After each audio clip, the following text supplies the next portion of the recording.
universities, we all know, are extremely complex. They do a lot of wonderful things that can't be measured, maybe shouldn't be measured.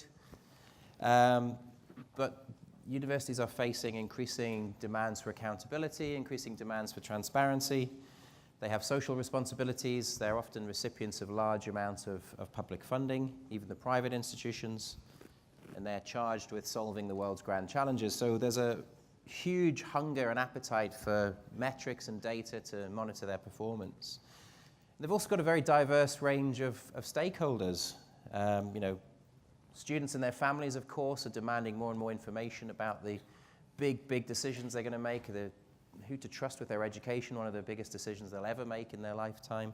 Governments increasingly demanding information on value for money. What are they getting in return for their investment? We heard Brian this morning talking about the real demands for quick outcomes, utilitarian outcomes from research funding, and local communities and governing bodies, so a range of stakeholders and a huge range of areas that universities are being examined on. So we have a great diverse panel actually in this session to discuss the issue from a range of different angles. We have, at the end, we have Ross Williams, who's a professorial fellow at the Melbourne Institute of Applied Economic and Social Research at the University of Melbourne, but also the brains behind the country rankings by U21. So a really interesting and refreshing approach to rankings, actually ranking countries and systems. We have Michael Fung. He's the Group Director of SkillsFuture Singapore and the President of the Higher Education Planning in Asia Association. Michael's been involved in institutional research as well at Hong Kong UST. So he's representing, I think in this case, a sort of government stakeholder, but he's also worked inside universities. Rob Roughan is the country head of wholesale banking at HSBC in New Zealand. So it's going to be really interesting to get an outside perspective, an industry financial perspective on how data demands, how measurement of performance is required from external stakeholders. And then we have here Alison Lloyd, who is the Director of International Affairs, Institutional Research and Planning at the Hong Kong Polytechnic University. So a really good, diverse range of representatives of different stakeholders. So we're just going to start. We have an hour. I want to make sure there's lots of conversation and that you all have a chance to engage in dialogue. But I thought it would be helpful just to get each of the panelists to briefly introduce themselves and their perspective on this issue. And then I hope quite soon we will be able to open things up and get a good conversation going. But Alison, perhaps you could start by just giving us your perspective from the institutional planner's position on the issue and put it into context for us in terms of your Hong Kong experience. Okay, thank you, Phil. So I come from Hong Kong Polytechnic University, which is one of the 8 government-funded universities in Hong Kong. Metrics, data is also something very close to my heart as well, because in the university I look after the planning unit, and essentially my job is really to devise measurement systems, but also to handle much of the metrics that are involved with, say, ranking agencies or perhaps government and so on. And I think one of the perspectives that we see increasingly, particularly in the past few years, is the increasing prevalence and the increasing requirement for many types of data, especially also from government. So because we're faced with a lot of calls for greater transparency, greater accountability, I think particularly because in Hong Kong we are fortunate in some sense that we are highly funded by the government. So in fact, for instance, our student unit cost is 80% funded by government. So because we have such a high proportion of public funding, obviously that comes with then a demand for knowing that public resources have been well spent, investment has been well taken care of. And so we have to deal with, in fact, increasingly large amounts of data having to be reported. And in fact, Hong Kong, as of last year, introduced a new what they call a University Accountability Agreement, which is in fact a new type of performance management system that came as a result of a very big review on governance in the Hong Kong university sector. And this particular framework was also introduced as a means to, in some sense also to help Hong Kong's universities improve their competitiveness, essentially. So for us, of course, obviously there is this demand for lots more data and reporting, but obviously this has also come with all sorts of debates attached to that as well. Yeah. I think there's a really interesting question about whether there's too many requirements now. My boss Trevor is not here, so I can ask the question: is there too much data? But it'd be interesting to open that out to the audience in a moment or two. But maybe we could move to you, Rob, and get a perspective from HSBC. What's your take on the issue in terms of what the kind of data sets that you're looking for when you're looking at institutions and partnering with institutions? Sure, absolutely. Thank you, Phil, and good afternoon all. Look, could I just firstly say that HSBC is absolutely delighted to be a sponsor of the summit. That's through our partnership with Times Higher Education. That's spearheaded by my UK-based colleague in the second row here, Susie Verma, who's head of our public sector and education team. So really delighted to be in Singapore and involved. Thanks for having us. Just very briefly on my background, given I'm I guess from industry rather than sort of in the academic side, I guess I've spent several years across multiple geographies interacting with companies who engage with universities around their R&D, around their research, etc. So just some interesting perspectives that I'll try and bring out over the next 45 minutes from that perspective. I've also got a reasonably sort of broad geographical base in terms of engagement with universities. So I was educated in University College Dublin. I spent time at Darden Business School in Virginia, some time at Lincoln University in the UK. And I've actually got a kick out the last couple of years. My son, who finished his education in Ireland, chose to actually move to New Zealand to do engineering science.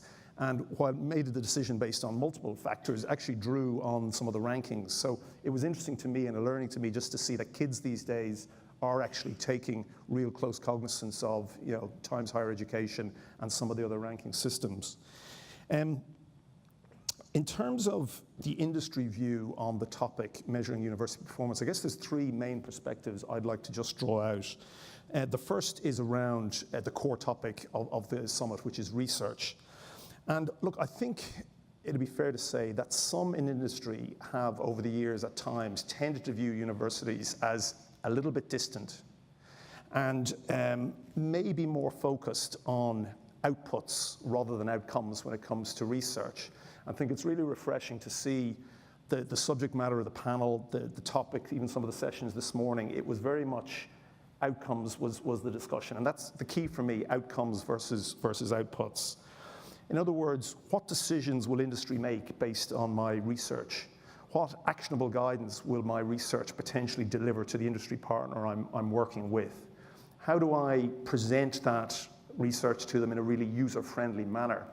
And what social, environmental, economic decisions and benefits will that industry partner potentially derive from my piece of research? And I think that outcomes-based approach is really critical on the way forward, and I thought it was good to hear Professor Brian Schmidt kind of essentially make that point this morning when he talked about impact. Never a bad thing to agree with a Nobel laureate. I was interested in the minister's comment around the need for exchange between universities and industry, and I'd really strongly agree with that. So the flow of people, ideas, work, research in a very two-way, transparent way, and I was pleased he made that point. I also want to be balanced in my observations. I think it's important that industry doesn't just show interest when they see something of interest being developed. I think they need to get involved in more earlier stage, maybe seed research, and not just kind of get involved at sort of medium or latter stages when something is being developed. I guess the second perspective is just banks and clearly industry recruit from universities. They want access to the very best talent. And again, I think in a balanced, in a multifaceted way, rankings and data sets are one of the ways that industry use in which universities they want to actually gravitate towards and recruit from. So academic achievement, the rankings, research, but also hopefully, more broadly than that, the student experience, some of the life skills, the employability of graduates, And also came up this morning, and I'd agree with it, just the strategic flexibility of that university. Your 4-year time frame is quite a long time frame for a university course now. So, the ability of that university to flex. And look, the final point I would just make is one personal perspective, which involves an Australian cousin of mine, Professor Roughan, who's an oceanographer. And she moved from University of New South Wales, actually to New Zealand, University of Auckland. And she applied for a research grant about 18 months ago and got knocked back. And the feedback on that was she'd written her research application from the perspective of a research scientist. 2 weeks ago, having renewed her application and taken more of an industry perspective, she's just achieved her largest ever grant, an $11.5 million grant, and she's off and running. And I think that brings together that kind of outcomes and two-way flow. She's done that actually from working with an industry partner rather than sort of necessarily sitting back in Australia or in New Zealand in the university. So that's just a few thoughts from my perspective, Phil. Thanks. There's lots to get to grips with there. So thank you for that, Rob. I think we'll come back to a couple of those points. And I'd like to ask you as well about the process of perhaps using big employers to help us understand graduate outcomes as well. And let's sort of flip it back that you become a data provider in some way. But we'll move on to Michael. We heard from the Minister, Michael, that there's some really ambitious plans here around new and different data sets for Singapore. What's your take on this, representing an arm of the Singaporean government, as well as someone who's worked inside the sector as well? So let me just maybe give a quick introduction to the organization I'm with. So I work for SkillsFuture Singapore, which is an agency that reports to the Ministry of Education here in Singapore. And the focus is on workforce development. How do we reskill and upskill our workforce to remain relevant in face of disruptions? And maybe in the past, we would think about these topics as being quite separate from higher education. Where's the link? But I think here, and you've heard the Minister talk about this a bit earlier, about lifelong learning. I think here in Singapore, there's a growing recognition that the institutes of higher learning needs to do more in this space. And so every one of the universities now have set up a continuing education arm to offer fairly large-scale vocational-related, skills-related training to the industry. So from that perspective, I can share a little bit about, from a policymaker perspective, what do we see as being important in terms of universities' performance, coming from the ministry's perspective, but also from the perspective of lifelong learning. In my previous life, I was managing the institutional research functions for Hong Kong University of Science and Technology, HKUST, and also Singapore Management University here in Singapore prior to that. So I've struggled with ranking agencies like the ones that Phil represents. We had numerous exchanges. We talk about various aspects of methodology, so I could also share perspectives from that angle. And how do we align action, align perspectives within institutions to respond to rankings, and how the rankings reflect the university's performance and the shortfalls of those methodologies as well. Just a couple of comments just to start off. I think one of the things is rankings is here to stay. When in the earlier days of rankings, I think there were institutions that were still denying that rankings should ever exist. But I think after all these years, I think the view has switched. Rankings are here to stay. So the question really for institutions is, how do we make the best out of the worst? Worst in terms of accuracy of measurement and so on. So I'm just taking a dig at Phil. I don't mean the worst as in, there's a place for rankings. I'm not putting that on our advertising slogan. Yeah, but how do we make the best out of this situation? Then from a policymaker's perspective is, how do we ensure that there's a more balanced view to universities' performance beyond what rankings portray the universities to be? So those would be two questions that I would really be thinking about and addressing as we go on into the panel. Thank you very much. And Ross, we've kind of got you as the academic on the panel who's theoretically at the receiving end of a lot of this data, but actually you've been in senior leadership roles at universities, and of course you now pull together a lot of metrics on the performance of systems. Can we have your introduction as well? Yeah, thanks very much, Phil. For those who don't know, Universitas 21 is just a group of about 27 research-intensive universities. NUS is actually one of those universities which is a member. And we've been doing these rankings now for 7 years. If you're interested, they're available on the web, Universitas 21. And we do evaluate national systems as a whole, not just research-intensive universities. So we've got data on polytechnics and so on. We just use the aggregate figures. We don't have the resources to collect new data. We buy it in from other people, essentially. So we're not exactly as the THE ranking, but there's some overlap, and there's just a couple of overlap points I'd want to make. First of all, we actually group our indicators into 4 headings. 2 are input indicators, which is resources and government policy, and then we have outcomes, which we have as output and connectivity. And that enables us to get a bit of a handle on efficiency and productivity, because that's something that maybe the other rankings might begin to look at. It is a bit difficult to measure productivity of individual institutions, because the productivity of individual institutions also depends on government policy. I mean, if the government won't allow you to do certain things, you can't be as efficient as a similar country where you are allowed to do these things. Now, the conference has as its theme the transformative powers of research. But underlying this theme, I think, is a contribution to research to economic growth. And now I'm going to wear the hat of an economist. This is my training, the same place as the Minister this morning, actually, London School of Economics.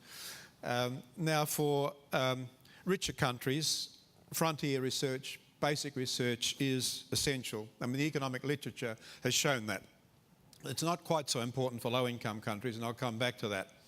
But if you're looking at the contribution of universities to economic growth, the other attributes of universities also contribute to economic growth, and I don't think we should forget that, which sometimes we do. In other words, the teaching and the engagement activities contribute mightily to economic growth.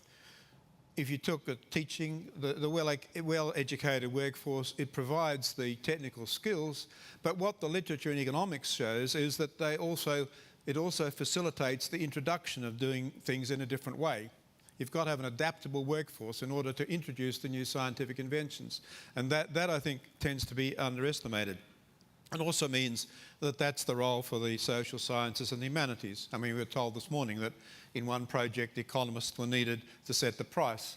In other areas, obviously, marketing people are required and management people. You just can't have an idea and then immediately implement it. Well, we've got Hong Kong and Shanghai. You need the merchant bankers to help you out as well. The engagement with industry is important as engagement with government. The engagement is important, I think, both domestically and internationally, and the connectivity goes both ways.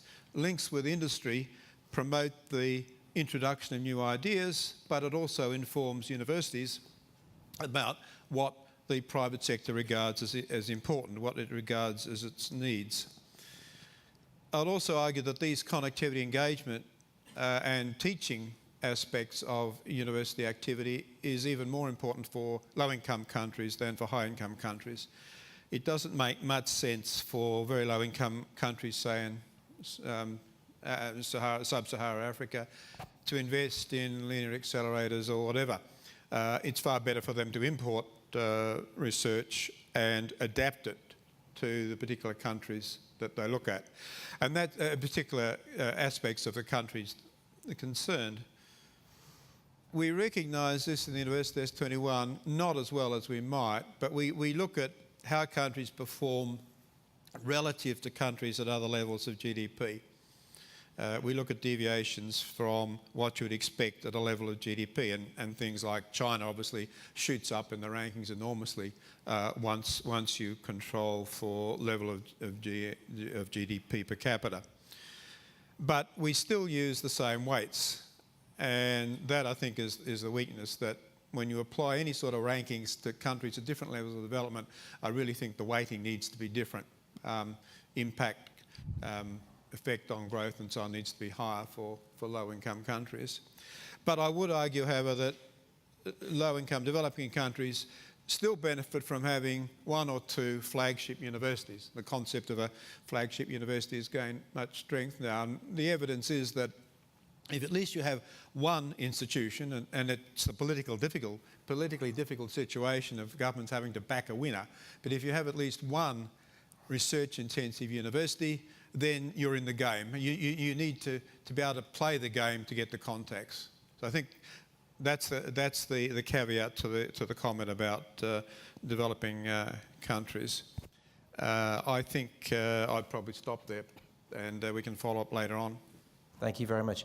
I think I'd quite like to push the panel a bit. I mean, Michael, we're really comfortable at Times Higher Education to really address the good, the bad, and the ugly of rankings. We really do feel that we need to be responsible rankers and recognize where they have perverse incentives or negative effects. But I was wondering if we could speak to the panel about any concrete examples of institutions using rankings for good to actually improve performance, and maybe also the flip side where they've perhaps been used for bad. But let's go back to you, Michael, because you have worked inside an institution. When you were at Hong Kong UST, you were obviously managing rankings as in how you're being perceived by the world, so maximizing the opportunity to be ranked well. But were you using the metrics as KPIs internally to genuinely improve the institution? Yeah. So I think one of the points that was raised during the Q&A with Brian Schmidt earlier this morning was accountability. So I think institutions do need to have in place a system of a reasonable system of accountability between university and faculty. Faculty do brilliant work, but we do need to find ways to make them accountable. So I think rankings, in a way, provides some data points for a conversation to be started. And it has a sense of urgency to it because it's public. Your faculty are accustomed to being accountable once a year during the appraisal. They will give a long list of what they're doing, qualitative and quantitative information in those conversations. But rankings is very tangible and very public, and so it drives an even deeper conversation. But it should be the start of a conversation and not the yardstick itself. It gets very dangerous when we look at it as a yardstick. So at HKUST, the way that we managed it was we did put the information in front of faculty and the schools, but we supplement that with a number of other internal metrics, and we use that as a starting point for those discussions. We had shied away from, and we have not set any particular rankings targets for the schools or for individual faculty. So that's something we have stayed away from. But we absolutely pay attention to the metrics and how do we optimize it and so on. That's just the smart thing to do. The ranking's not going to go away. We need to optimize and be true to the data that we submit, because that's the integrity behind that. That's critical as well. Sure. And Ross, you've obviously been inside institutions. Have you ever felt that you're negatively on the receiving end of demands for data and transparency, and conversely, are you starting to see your data sets being used now to improve performance? I find the main use is countries look at their performance relative to other countries in the same region. The Latin American countries, for example, look at why one performs better than another, and it opens their mind up to what does this other country who's better than them on the rankings, what attribute is worth copying. So I think there's that copying across countries. Similarly in Asia. I mean, for countries like the United States, they're not really interested in that aspect of ranking. But the most interest we find is from developing countries and middle-level countries who are wanting to get to the next level. But they're not looking at what Harvard does. They're looking at what institutions at the same level of development as they that do.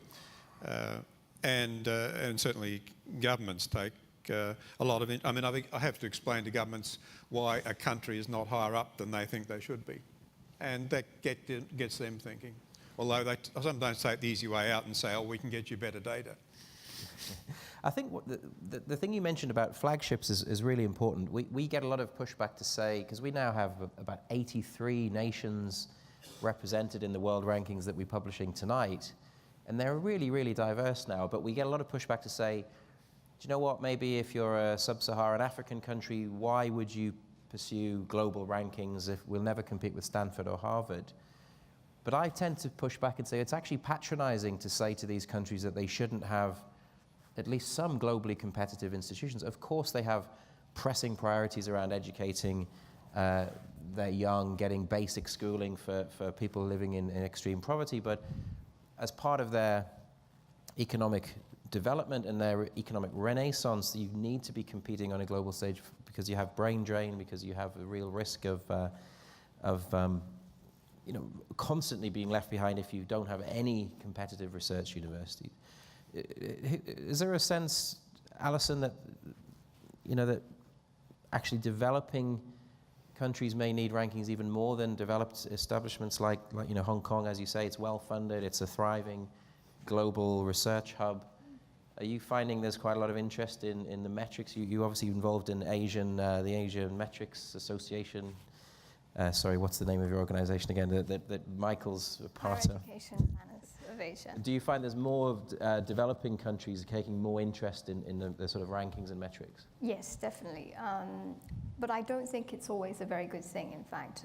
You do see with a lot of Asian institutions that there is a lot of reference being made to rankings, and sometimes I feel it's quite dangerous, in fact, if we have a sort of very singular focus on rankings alone, because I think that it tends to encourage, herd behavior. We mimic then institutions that are perhaps more elite or more research intensive, when I think a lot of these institutions in developing countries, they have more unique roles. Like, for instance, they've got to fulfill national priorities, for instance, and if you mimic, follow this type of herd behavior, I think it's quite unfortunate, because then you lose the essence of, the institutional mission, and you lose the soul of that institution. And it's interesting from Times Higher's perspective as well, because we're constantly innovating to produce new rankings, and some of the response is, oh, not more rankings, surely you can't be doing more and more rankings. But actually we believe that there's something really positive there, because there's no correct ranking, there's no right answer. And if we say, okay, the world rankings are world-renowned as a gold standard for global research-led institutions, if you're not a global research-led institution, there should be ways that you get recognized. So we're looking at teaching-focused rankings, which focus much more on student success, student surveys, student outcomes. And then now, obviously, we've been talking at this meeting yesterday about social and economic impact. If you're not producing Nobel Prize-winning research, you might be doing an amazing job for your local community. You might be doing some amazing applied research in certain contexts. So what do you feel about the proliferation of rankings? Is that actually potentially healthy in that it democratizes the system and saying there's no correct answer, that everyone should try and be Harvard? There's a range of metrics for a wide range of stakeholders. Well, I think it's important to balance. And I think one of the key things is that we should create rankings in a way so that it embraces diversity in education. I think it's not that everybody we want to model the Harvards, the MITs, but we allow for those differences to happen. And I think that with the new sort of rankings coming up based on these sustainable development goals, I think that's an excellent opportunity to showcase some of the wider societal impacts that universities can have. And obviously this is also something very close to what PolyU is doing as well. As I'm sure you know, PolyU, some of the things that we do not get counted at all in rankings, but we do it because we feel it is the right thing to do. So for instance, we're probably one of the first universities to have introduced service learning as a core component, but obviously none of this gets reflected. We do a lot of applied research, translational research, and these don't always culminate in publications where you can count citations and so on. So I think there is room to grow the metrics that are being looked at. I think, as Michael said, rankings are here to stay, but I think also as educators or people that work in higher education, we also have a responsibility to educate our stakeholders about having a fair understanding of what rankings represent, having a reasonable stance that we take towards it, and also a reasonable reaction that we have towards ranking. Yeah, sorry, let's go to Michael, and then Ross, you can... Yeah, if I can add on to some of those perspectives. in defense, in Times Higher's defense, I must say that there's one thing that I've observed that's been pretty positive in this whole rise of rankings, which is I think there is growing consciousness amongst institutions in the Asian region and worldwide that their performance matters.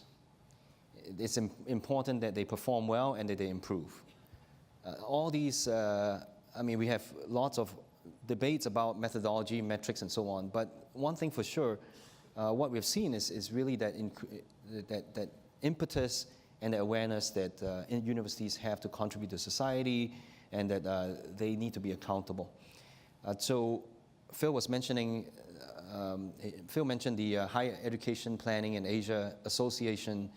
It started some 7-8 years ago with a small group of Asian university planners, and that has grown, and we now have a network of maybe about 700-800 individuals from universities across the Asian region. We come together every year and we talk about a range of university development issues, and rankings invariably is one of them. So I've seen how this topic of rankings has actually galvanized institutions to come together and talk about improvements. Now, having said that, the flip side is what Alison mentioned, which is the metrics could drive unintended behaviors, and we know how that works. And if I add one more perspective to that, so one of the things that we've done here with the 6 autonomous universities in Singapore is we formed a work group. We've looked at limitations of rankings and how do we counterbalance or balance the view, the perception that's created by rankings. So very largely reputation-centric, research-centric. How do we come up with a set of additional information, could be qualitative and quantitative, that will reflect the unique missions and the individual excellences of the institutions that we're looking at. And so that work group has just about to submit a report to the Ministry of Education with 4 major recommendations, which should help to augment the view that the rankings are creating on the perceptions of the university's performance. I think it's desirable to have the different sets of ranking rather than putting all the variables into one single ranking. And that main point I'd make. I had government people come from an Asian country where they had 89 variables, and basically I said, I'm not going to talk with you. Just burn it and start again, because what does it mean? The other point that I've found is that for the very best universities, top 50, top 100, it doesn't matter what variables you use, they're always going to come out the top. I used the Tolstoy model. I mean, good universities are good in everything. The bad universities or the mediocre universities are mediocre in different things and good at some things. Sure. Now, Rob, I'm conscious you've been very quiet there. There is a question on Slido. I've made a terrible strategic mistake. I can't quite read the screen from where I'm sitting. So I hope you don't mind me throwing this out with you, Rob. How do bankers see rankings? Do they have the same concerns as academic faculty, or is it like a TripAdvisor to you? Look, the key comment I'd make to that is I'd agree with Alison's point that rankings are here to stay, but I think the decisions that bankers or other big business are making, whatever that decision is, whether it's recruitment, whether it's research, rankings are part of a balanced scorecard. And I think it's really important to view them in that entirety. I quite like Ross's initiative around grouping by countries rather than being so granular. It's because as you said, or as you've asked, that could drive some incorrect behaviors, some wrong behaviors. To me, for an institution that's driving those wrong behaviors, that's pointing to issues around culture, and I think that will come out to big business over time. So I think as part of a balanced scorecard, definitely here to say they're important, but as part of a wider picture is the way, from my perspective, big business would utilize rankings. I'm just wondering if I could stick with you, Rob, on the issue of, is there something you feel that's missing? Is there something as an external stakeholder, big recruiter of graduates, but an organization that has many interactions with institutions of higher education, other things that are really you'd love to learn and know about universities that are missing, that certainly from a financial perspective, for example, or from a graduate outcomes perspective? Look, I think I go back to my balanced scorecard point. I think when we engage with the universities that we use, or that universities would like us to come and work with them, whether it's say on a part of our recruitment program, I think they are being quite rational and quite balanced in their presentation to us. It's not monoline, it's not focused on rankings. They want to articulate the student experience. They want to articulate their strategic flexibility. I think they've actually put some good thought into the presentation to bigger business. So look, is there anything missing? Look, you can always do better. I go back to my points earlier around the research engagement and that outcomes versus outputs. You do see a tendency on the part of some institutions to focus on more of a quantitative rather than qualitative approach. And I think even listening to the discussion through the conference this morning, there's a realization of that, and it's a matter of moving beyond that, because that's what big business will want and will demand. Sure. And Alison, you mentioned, you didn't quite put it in these terms, but it's probably the line that, what's measured counts rather than what counts as measured. You talked about some of the things you do at PolyU that don't show up in rankings. Is there a sense that that's fine, or is there a sense that ranking organizations or external parties should find ways to recognize that? And is there something that you do as an organization that you desperately would like to see recognized in these sort of external exercises that is missing? What's missing from your perspective? Well, to tackle what you asked first about things that we do but actually don't get measured. From our perspective, we engage in these things like service learning. We engage in a lot of more translational research. It's not because of anything to do with rankings, because it fits with our role, it fits with our ethos, and I think for us that's something that's quite key. You mentioned also, what sorts of things then should be included. And I think for us, although it's not currently included, we do want to look for ways how we can better measure the impact of the university. And in fact, we are doing this type of engagement through a network that we have, which is a group of universities that's known as the University Social Responsibility Network. And basically it is a group of like-minded institutions that advocate that responsibility should in fact be a core mission of the university. And it can be manifested in several ways. And for us, we work on how we can highlight this better. And so obviously, we're always looking for new ways how this might actually be reflected as well. Sure. I'll take a few questions from Slido. Please do raise your hand if you want to ask a question from the audience. The microphones are around. I'll just take a few, but I'm looking out for hands. The lights are quite bright, so if I don't see you wave more frantically. We've got a popular question here. Can the panel comment on the distinction between performance measurement for reporting versus performance measurement for strategic portfolio management, i.e. the future? Any thoughts on that question? Anyone want to tackle that, Michael? I think I respond to that a little bit more broadly and integrating some of the points that have been raised by my fellow panelists. When we think about evaluating university performance, we obviously can look at inputs. That's probably the easiest to measure.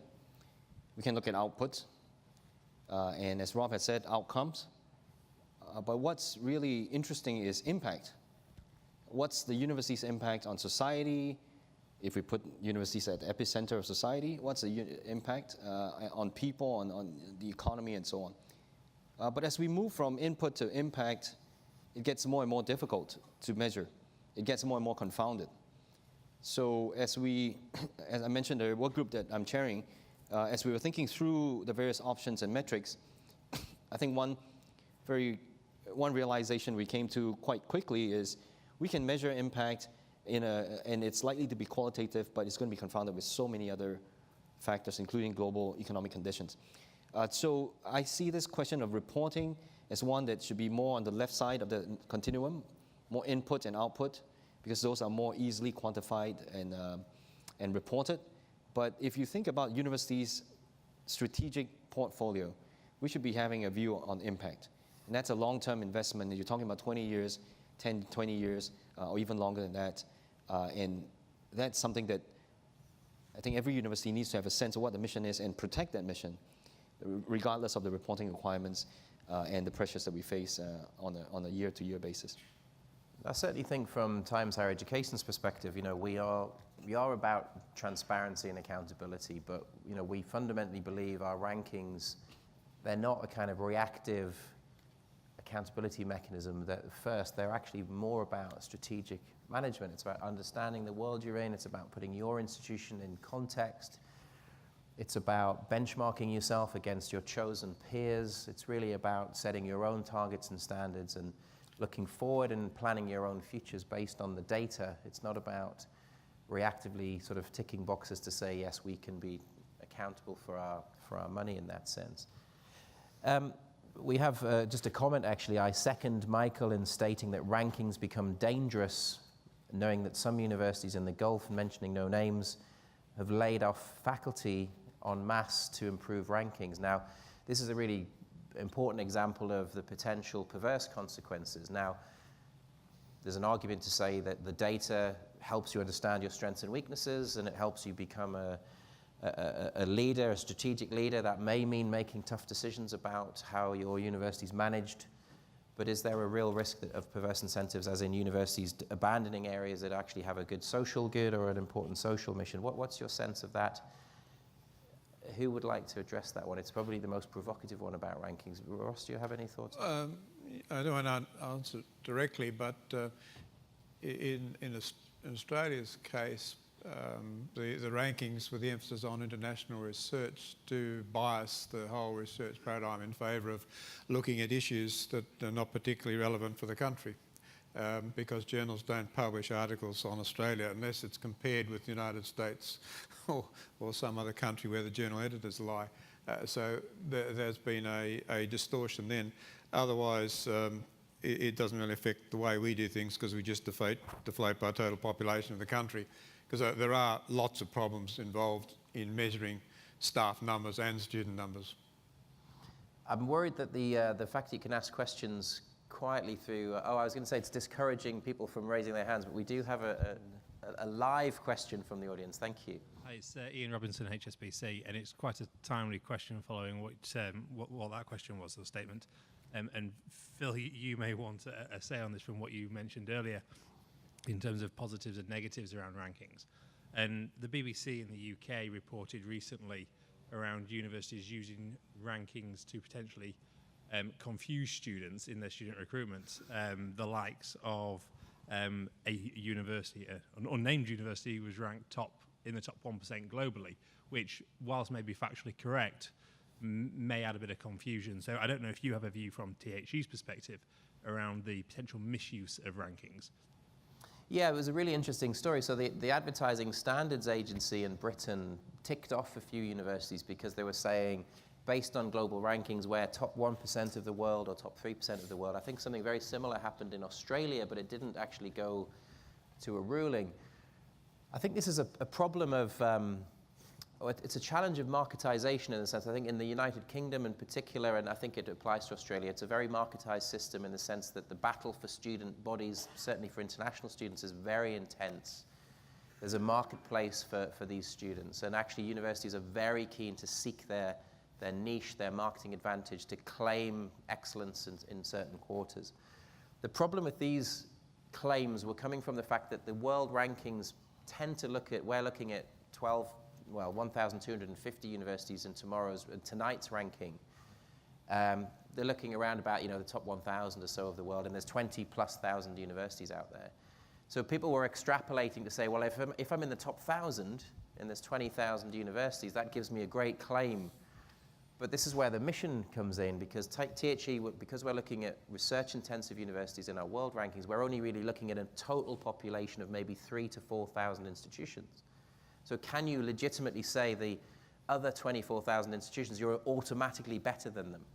So there's a lot of that sort of opaque element there. But we just say we put the data out, we put it out there with as much transparency as possible. You put it out there with the methodology.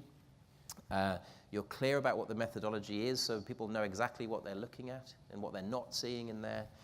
And I think it's great that universities say, well, actually, you maybe not be top 10 in the world, but you can say I'm number 1 in Africa, or I'm number 1 in Latin America, or I'm number 1 for the teaching environment in my part of the world. I think it's fine. It's about context. It's about filtering. So I'm very comfortable with the data being used for marketing advantage and for universities to use it to demonstrate strengths in whatever context they choose. It's just you have to be very careful about making sure you're accurately reflecting the results. I don't know if anyone else has a comment on that at all. I want to follow on from that, but also talk about that comment that was made earlier about universities gaming the system, trying to optimize the rankings performance. I think any time that you put some kind of accountability measure in front of competitive, performance-seeking entities, which universities have fallen into that space, you would get undesirable behaviors like this.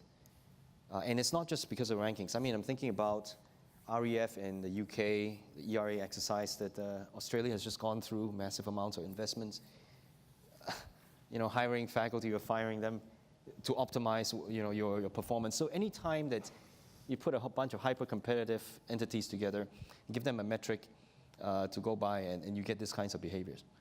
So I think it's, I don't have the solution, but I think it's, while we are clearly able to point to the ranking agencies and telling them, be more responsible, have better metrics, and I think they should, this behavior is not going to go out.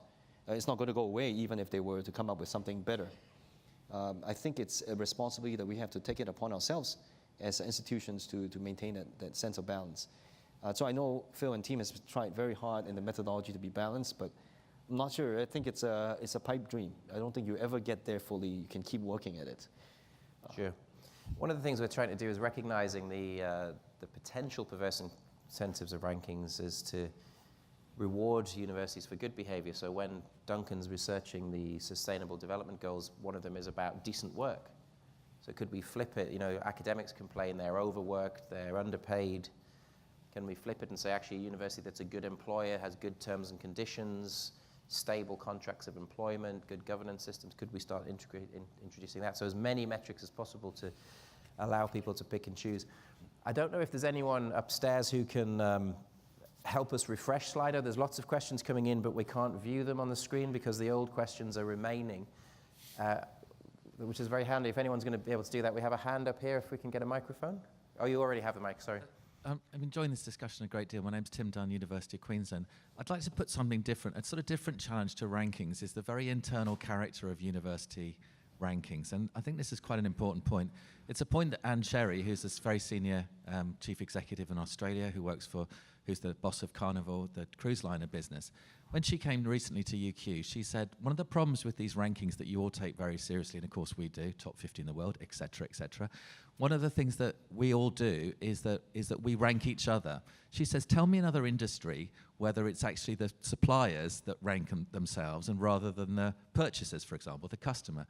So, and of course there is a customer dimension, I understand that, but it's the least well worked out dimension of all of the rankings that we've been talking about. So for example, in the car business, you don't really ask Volkswagen what they think about Renault, you ask the drivers of Volkswagen or maybe the ones who didn't buy Volkswagens. So I think that's something that I think we should reflect on. There's a danger that we're really trying to benchmark ourselves to say how relevant and important we are, but it is us having a conversation with ourselves, and I think that cuts across the previous panels we've been having in this room today, which has been really about engagement, particularly with the Singapore's education minister, I think, made a great argument for how we need to be much more engaged. And is this ranking business actually a vehicle, a modality for greater engagement, or is it just a modality for measuring each other and ourselves? Good question. Anyone want to tackle that?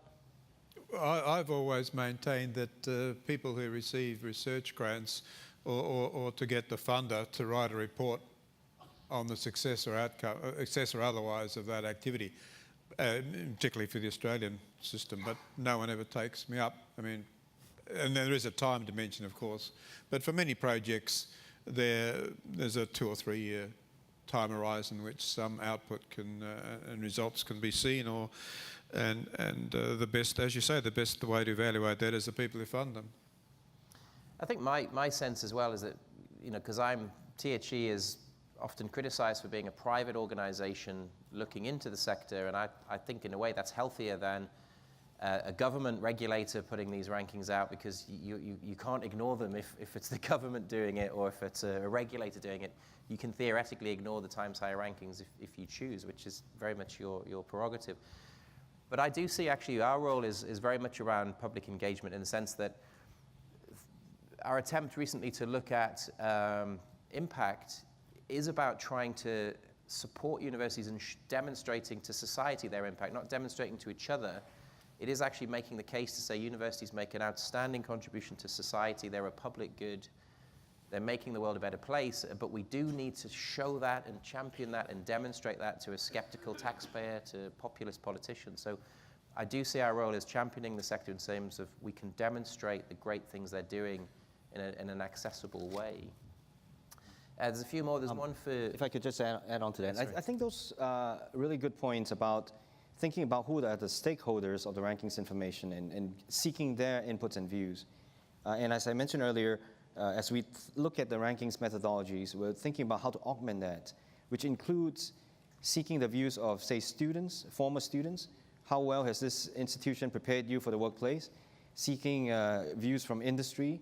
How well have these graduates been able to meet industry needs and so on, and so forth. So we're actually looking at augmenting the current set of rankings with some of these other indicators. The challenge is these indicators are expensive to collect. The data for these indicators are hard to collect. And so I think it would be a challenge to integrate these into the international rankings methodology. I hope certainly Times could consider. But in the interim, I think we're looking at an augmenting approach. Look at some of these metrics that are important to the various stakeholders and use that as a piece of useful information for future students, future employers and companies.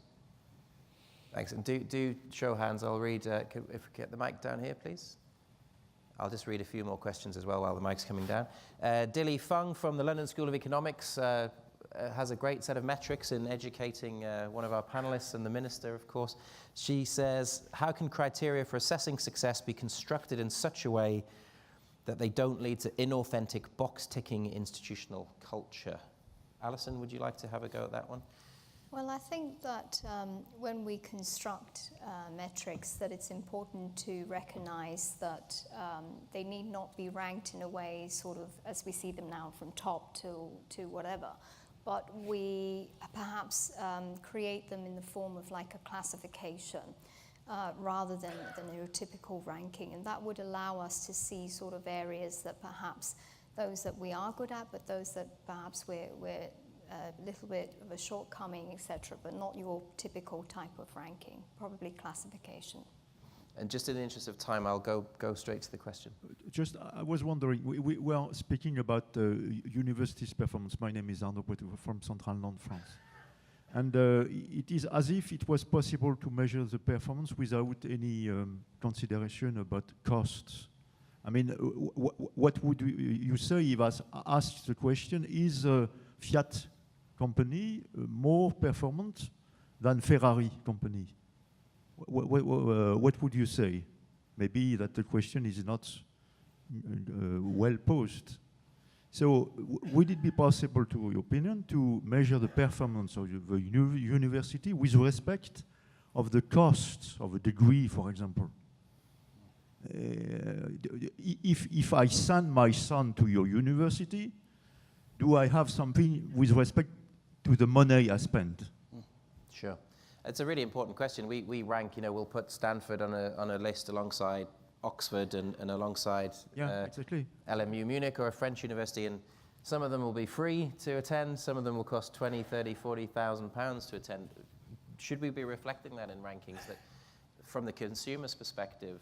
I mean, as a parent, Rob, you were saying that you've used them. Would you like to see a ranking that says, this one's number one in the world, but it's going to cost you 50,000 pounds as a parent to support your child, and here's one that's just a few rungs lower, it's entirely free? Look, I think that's a personal decision that you make as one of the data points that informs you alongside the rankings. They're another form of data point that informs you. So of course you're going to take cost depends on everyone's circumstances, but you're going to factor cost into the ultimate decision you make. I'm I'm not sure it needs to interact with the ranking as such. I think you just factor that in as one of the important. I was not only speaking about the cost you pay. I mean the cost of the degree. Either you pay it or the government pay it. Okay. But there is some degrees which costs 10,000 euros and some 100,000 euros. So you cannot compare them without respect to the cost. Effectiveness is a question of, do I use with effectivity the money I spend to do it? Yeah. We have actually tonight. We've been playing around with some rather simple metrics, looking at what we might call bang for buck, which just looks at the total income of an institution against its performance. So at least it starts to recognize some institutions do a lot more with less. And the US is a good case in point. There's an argument that suggests there's been significant inflation in tuition fees, but all that's done is just added extra units and added more cost into the process, and there are universities doing far more efficient things with the money. So I love the idea of looking at inputs and outputs in terms of value for money or return on investment. So it's something we are looking at. So that's something that, from a policymaker's perspective, that's something that Ministry of Education monitors quite closely. And it's overall how much funding you're getting and what kind of outputs you're producing. Exactly. From a parent's perspective, obviously the tuition fees is important, but from a policymaker's perspective as well. But it doesn't go into a factor in the rankings because of all kinds of other reasons. So we're down to the last 40-odd seconds, so we'll squeeze in one very quick question, and if we can answer as quickly as we can, I think we're moving to the break. Hi, I'm Huda Luhaibi from Princess Noura University in Riyadh, Saudi Arabia. At my university, we encourage teaching assistants to go abroad to pursue their MA and PhD degrees. And they have to choose universities that are among the top 200 to 300 in whether according to Times Higher Education, QS, or Shanghai. My question is, for MA and PhD degrees, sometimes they say that the ranking of the university in general is, for example, at this level, and for research, it's at this level, and for teaching, for example, at certain level. So what's your advice? How can they make up their minds, or how can they decide about which university they choose? Will it be according to teaching, metrics, or research, or any other factors? Thank you. We have 0 seconds to reply, but anyone want to take that final point? For PhD research, providing they pass the threshold in teaching. Well, that's probably the best answer, because it was very, very short. We are out of time, so I'm sorry that was such a brief one. Just to say, there are refreshments on level 3. We are breaking, but if we could try and be back promptly at 15:35 for the final sessions of the day. But for now, if we could thank the panel for a great conversation. Thank you.